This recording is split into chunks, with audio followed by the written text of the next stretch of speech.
Episode 29.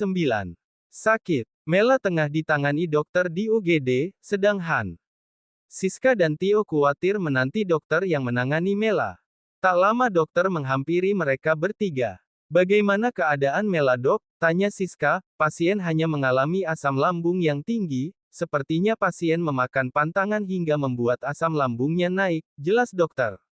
Apa perlu dirawat inap, dok? Tanya Han. Tidak perlu, pasien bisa pulang, tapi tolong perhatikan makanan pasien, karena bisa berakibat pada kesehatan pasien, jawab dokter. Mereka pun mengangguk. Han menyelesaikan administrasi dan mengambil obat, sedang Tio dan Siska mengajak Mela keluar dan menunggu Han di mobil. Tak lama Han masuk ke mobil dan mereka sudah sampai di rumah besar. Han dan Tio terpaksa menginap karena sudah terlalu larut untuk pulang.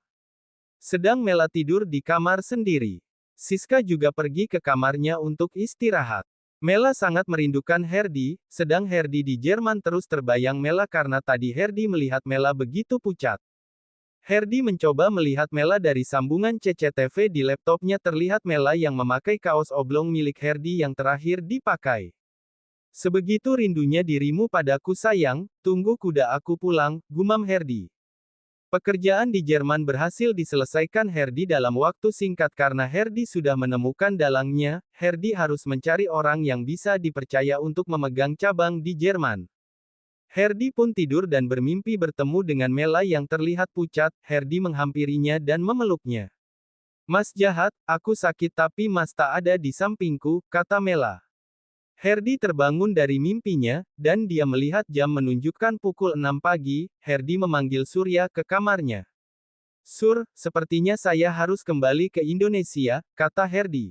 Iya tuan, tak masalah, saya yang akan menghandle semua pekerjaan di sini, jawab Surya.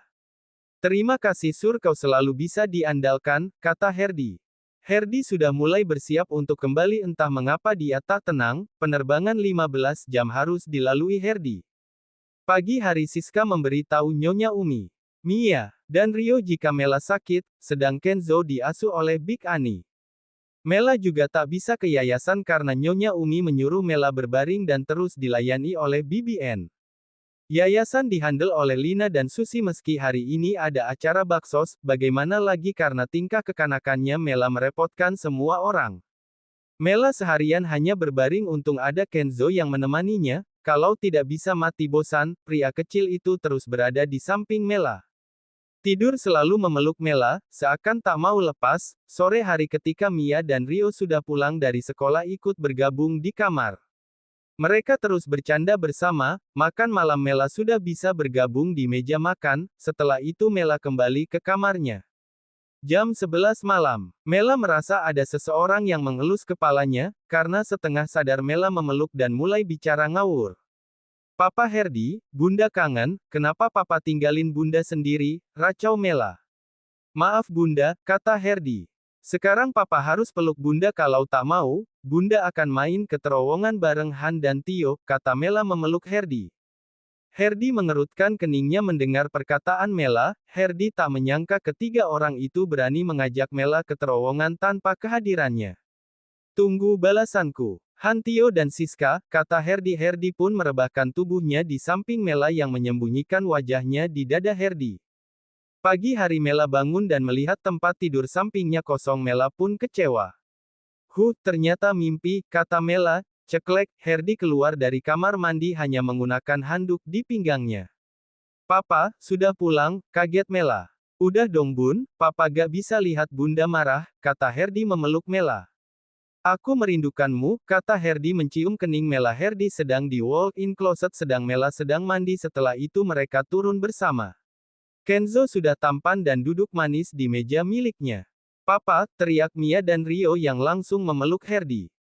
Anak Papa sudah siap ke sekolah? Tanya Herdi. Iya Pak, kapan Papa pulang? Tanya Rio. Tadi malam sayang, jawab Herdi sambil duduk di kursi miliknya. Mereka sarapan dengan tenang sedang Siska sudah mendapat tatapan membunuh dari Herdi. Saat anak-anak sudah pergi ke sekolah, Herdi ingin memarahi Siska tapi Mela mengajak Herdi untuk ke kamar bersama Kenzo. Herdi terpaksa menuruti keinginan dari Mela. Benar saja di kamar Mela bermanja dengan Herdi meski Kenzo bersama mereka. Sayang kemarin waktu aku tinggal ke Jerman apa kamu main ke terowongan bareng 3 orang kampret itu, kata Herdi. Iya mas, maaf, abis mas gak menghubungiku, dan mereka hanya ingin melihatku tersenyum, jelas Mela. Lain kali kamu harus izin dan hanya boleh bersama mas kalau ke terowongan, oke, kata Herdi. Oke mas, kata Mela. Kenzo melempar mainannya pada Herdi. Papa, no, no, protes Kenzo yang sudah memeluk Mela. Kamu posesif ya, padahal papa masih ingin bermesraan sama bunda, kata Herdi mengacak rambut Kenzo.